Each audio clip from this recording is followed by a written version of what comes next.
your host, Jessica. I'm here to say happy anniversary to Not DnD. It's been 1 year since we started doing Not DnD. I had this idea where I wanted to uplift different indie tabletop RPGs and each week have a different one on, talking to the creators so other people can hear about these awesome games and, you know, playing some different games that are not D&D. So I've been doing this for a year now. I'm really excited. I'm so grateful for all the people that come on to share their games with us. So this episode is going to be a little bit different. I have put together every single guest we've had and gone through some little highlights and favourite moments from those episodes and put them together. So for the next half hour, I just really wanted to say a really big thank you to everyone that's come on as a guest to Not D&D. I'm so excited and thank you so much for coming on and sharing your games with us. And here's to many more years of Not D&D. The show is called Not D&D. Russ, why do you hate Dungeons and Dragons?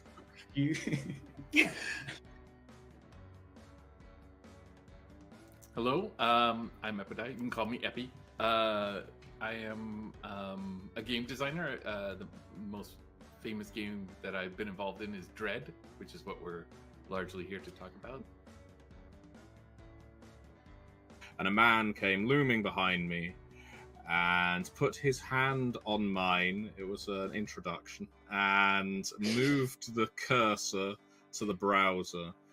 And this all led on to him saying, rather creepily, "Yeah, we have a club." Yeah, if I wasn't creeped out already. In 1984, Gamma World was the first RPG I played. I think it was the second edition. I was amazed. Oh my god! I hadn't realised you'd written all this stuff. And his boss Steve just said to him, "Yeah, Andy's the most prolific writer you've never heard of." I thought, that is brilliant. I want that on my tombstone. I am the owner and co-founder of a small box board game and RPG publishing company called Game and a Curry, and I also design and write and do all the things for other tabletop role-playing games. Star Trek is such a big IP, license, world, genre. I don't know, the institution. It's such a big thing. When did you get started with that? What was your first kind of Star Trek memory? way back. I mean, I can remember I was a little boy in New York City, and I had a little 3-inch black and white portable TV. Absolutely. My name is Opti, and I am the founder of Fragging Unicorns Games. Hello, I am Clifton, and I am the lead writer for the new book for Misspent Youth, Fall in Love, Not in Line. What are those moments that we find the most compelling within the Lord of the Rings, and could those be the whole basis of a game, right? In some ways, those are the interstitial moments. Those are the moments of, the hobbits camping and making meals and singing songs and, kind of sharing secret worries with each other. Yes, hello, I'm Dave Allen, and I am the developer with Cubicle 7 on Warhammer Fantasy Roleplay. Yeah, I'm Podrick, and I'm the producer on Warhammer Fantasy Roleplay, also obviously with Cubicle 7. Excellent stuff. So that's really handy because you'll probably know a lot about this book we're going to talk about then. Hi, and thanks for having me. Yeah, my name is Thomas Herrestam. I'm one of the founders of Freely Publishing and CEO at present, and I also the lead designer for the Blade Runner RPG on the sort of structure system side of things. Written a bunch of games. I've written Honey Heist is probably the most popular one, which I've done. But the reason I'm here is Kieran needed someone to turn his manuscript into a sellable book. Hi, I'm Kieran Gillen. I'm a fantastic guest. I'm my day job is I'm a writer for mainly comics. So I write books for Marvel, Image. There was millions of letters flowing backwards and forwards between the home front and the front line. And I thought, I wonder if there's a story to be told about what it's like for two people separated in distance over time to to build, to see what happens with their relationship. I love folklore and hearing about it in different parts of the world. There's some themes that are the same, like globally, and there's some things that are very different based on kind of where they come from. So I love the inspiration kind of source for this. Hi, Jessica. Hi, everyone. My name is Jay. I am a queer disabled tabletop game designer and publisher located in Hudson Valley. I'm the editorial director of Possum Creek Games. Targmargs is about being drunk with your friends in a Target superstore. Yeah, no, that's it. You get up to shenanigans and you try to evade security and just have a good, wholesome, kind of hooligan time. This week I have two fantastic guests. So Tommaso, would you start, please, and introduce yourself? Hi, Jess. Thank you for having us. I'm Tommaso De Benetti, the creative director at the Word Anvil Publishing. And our latest game is Broken Tales, and that's what we are discussing this evening, I think. I think I remember how the conversation happened. I was watching all the vinyl RPGs that came out in 2019, and I said, "Oh, that was really cool. Maybe we should do an Orbital Blues vinyl because that's kind of on vibe." And then Sam was like, "No, it has to be a cassette because part of the aesthetic of Orbital Blues is that you are basically a space trucker, right? That's quite a lot of the imagery that we rely on during the game." Hi everyone, I'm WJ McGuffin. I am a game designer from the States. Started my design career back in 2005, working on the XP edition of Paranoia, Unknown Armies, The Laundry, a Call of Cthulhu variant based on the Charles Stross novels. Fantastic game. And then now I'm back doing Paranoia.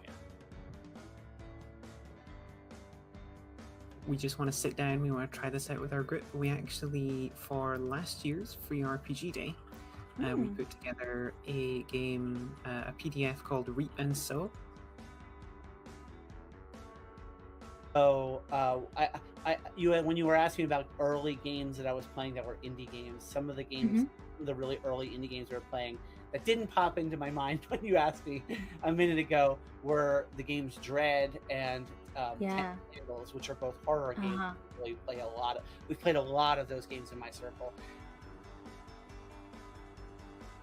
It's a very simple creativity first RPG inspired by summer nights playing PS4.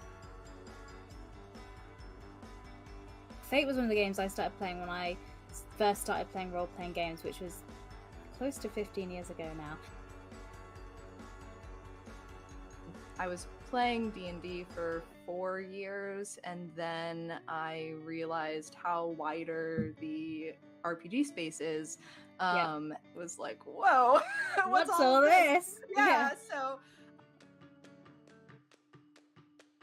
I feel like we've covered kind of the thirsty part and the lesbians part, but I think we should talk about swords. Oh, always. Tell me about swords in this game, April. It is a game based on Eastern European folklore, which tells the stories of witches living in a remote village community. Furthering my redhead agenda, I have an excellent guest with me this week of Stephen Dewey. Stephen, thanks so much for joining us. Thanks for having me. We'll be talking about the Alien RPG, and with me to talk about that we have a guest come back on the show again, so I clearly didn't scare you last time when we talked about Blade Runner. So the basic story is that you have this kingdom of Alador, and it used to have this country called Larenthia next to it, and then one day Larenthia just disappeared. It just completely collapsed, and a giant black cloud rolled in. So that was kind of the origin story. We were like, well, I guess now we're going to make role-playing games. Amazing. Of course, we're here to have you talk about Monster of the Week. So this is such a cult classic game, in my opinion, in my gaming group. We absolutely love it, so I'm really excited to share it with everybody here watching.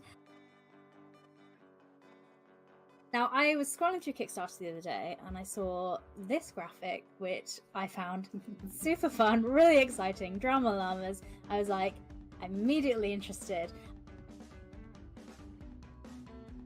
And this week I'm feeling very festive, as I have here with me in a very festive outfit, Nick. Nick, thanks so much for coming on and joining us. Hey Jess, thanks for having me. No problem. And we are here to talk about your game, Hometown Holiday, which I was so excited to see when I saw this existed. Play ball it's awesome. I love it so much. I love everything about it. That aside, from an unbiased point of view, it's a sports anime TTRPG. I don't know if you are familiar with like reading ancient poems like the Iliad, for example, or the Odyssey, but there is also this contraposition of terrible things happening, but the world is still beautiful and life is worth living.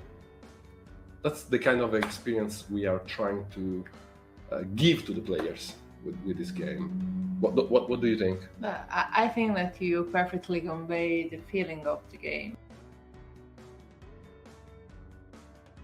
Well, I'm excited to talk to you about this. So I saw Defragmentation on Kickstarter literally last week and messaged you out the blue and was like, hi, do you want to come on my podcast? Which seems like such a millennial thing to ask, but here we are. Hi, I'm Roach. I am in charge of the setting and the world building portion of the game. I'm a writer. I am a practicing witch and pagan, so I have several books on witchcraft and paganism that have been published by Llewellyn, and so I bring that kind of my understanding of magic to the system that we have in the game. You're all here to see, as some have said in the chat already, their favorite game designer. We have Robert Schwab here. Robert, thanks so much for joining us. Thank you very much for having me. I'm really glad to be here. Yeah. Excellent. And we are very excited because this week we are going to be talking about the game that has been voted on EM World as one of the top 10 most anticipated tabletop RPGs of 2022 and 2023. So we have Shadow of the Weird Wizard is what we're going to be talking about here. Caltrop Core is a system that is based around the use of the D4, which is why it's called Caltrop Core. They are the deadliest dice to step on. Yes. And Caltrop Core uses the D4 basically as an oracle system. So whenever you have something where the outcome is in doubt, you roll a D4, and if it comes up as a 1, that is an absolute failure. You don't get what you want and things get a lot worse. A 2 is a partial failure. You don't get what you want, but things don't get worse. 3 is a partial success. You get what you want, but things get complicated. And 4 is an absolute success. You get what you want and you might even get something more.